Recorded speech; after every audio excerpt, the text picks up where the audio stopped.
Di balik banyaknya yang membudidayakan jamur bonggol jagung seperti ini, sebagian juga banyak yang mengundurkan diri untuk tidak lagi membuat jamur ini. Dikarenakan jamur yang dihasilkan oleh media ini tidak sesuai yang diharapkan.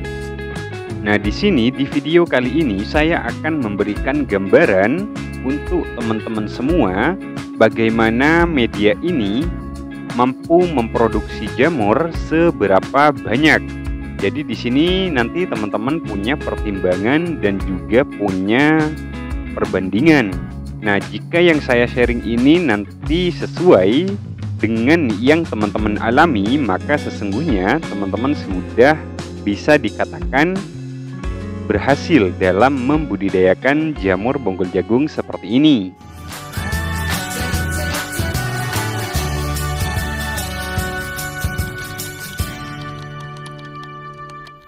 Nah, di sini saya akan memberikan contoh gambaran di usaha skala kecil, di mana saya hanya memberi contoh 2 kumbung ini saja.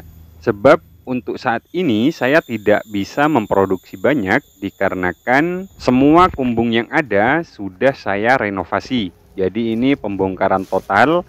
Jadi ini yang saya buat terlebih dahulu.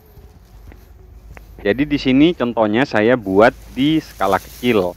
Tapi sekalipun hanya bermodel 2 kumbung ini 3 meter kali 3,8 meter kali 1 meter 2 kumbung ini, anggap kalau dijadikan satu itu panjang 7,5 meter kali 1 meter. Nah, ini sampai di usia panen ke 27 hari ini sudah tembus di angka 60 kg. Dan ini masih ada sisa jamur yang tumbuh. Nah, biasanya saya kalau 15 hari media ini dipanen jamur, itu sudah ada susulan kumbung yang lain yang sudah tumbuh jamur. Jadi intinya nanti tujuannya supaya setiap hari itu ada stok jamur. Jadi ibaratnya yang ini kan kualitasnya otomatis udah menurun ya. Jadi itu nanti diimbangi dengan jamur yang baru. Jadi kelihatannya ketika dipasarkan itu kelihatan selalu bagus. Jadi tujuannya seperti itu. Jadi gini, berhubung ini di skala kecil, di 2 kumbung ini itu sudah mampu 60 kg. Jadi gambaran gampangnya itu tembus di angka 60 kg. Dengan panjang kumbung 7,5 kali 1. Itu media ini semuanya mampu memproduksi minimal 60 kg. Jadi ini nanti kan nambah, masih tetap dirawat, masih ada tambahan jamur yang tumbuh. Ya mungkin hanya dapat 1,5 kg, 1 kilo.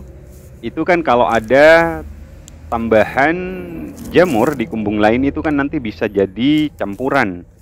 Jadi seperti itu ya. Nah, jika teman-teman membuat jamur bonggol jagung seperti ini tidak sesuai dengan apa yang saya sampaikan, teman-teman bisa dikoreksi kembali di cara pembuatannya.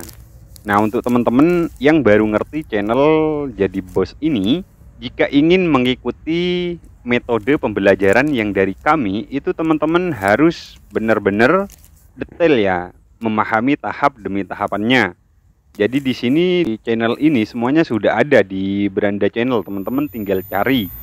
Di situ saya ada cara takar untuk starter, cara pemilihan medianya yang benar, itu sudah ada sebetulnya.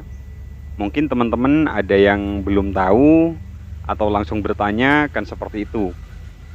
Jadi intinya semuanya teman-teman bisa dicari di pembelajaran di Beranda Channel ini. Nah, untuk pembelajarannya juga teman-teman jangan pakai obat-obatan atau bahan lain yang tidak saya anjurkan. Jadi kalau teman-teman buat cara di saya lalu dicampur dengan cara yang orang lain misalkan, itu sebetulnya terserah, itu haknya teman-teman semua. Hanya saja kalau menurut saya yang dari saya itu cukup ikuti yang dari saya. Jadi yang sisa kumbung yang satu teman-teman bisa pakai cara yang lain. Jadi itu nanti dibuat perbandingan. Nah, soal masalah banyak dan tidaknya itu sebetulnya Kalau membudidayakan jamur bonggol jagung seperti ini, teman-teman jangan mengira di awal tumbuh banyak itu bisa bagus atau bisa bertahan lebih lama. Itu belum tentu atau belum pasti ya. Jadi intinya dalam membudidayakan jamur bonggol jagung seperti ini, ada fenomena yang mungkin itu ada sistemnya yang nyicil ya. Mungkin saya memberi pernyataan satu hari itu bisa 7 kilo atau bahkan pernah di angka 12 kilo satu hari, tapi itu nanti esoknya itu akan fatal turunnya. Jadi itu sangat turun drastis karena tumbuhnya serentak. Dan itu emang ada metode-metode yang seperti itu ada metodenya. Dan juga di fenomena pembuatan jamur ini itu juga seperti itu. Misalkan kumbung yang teman-teman buat,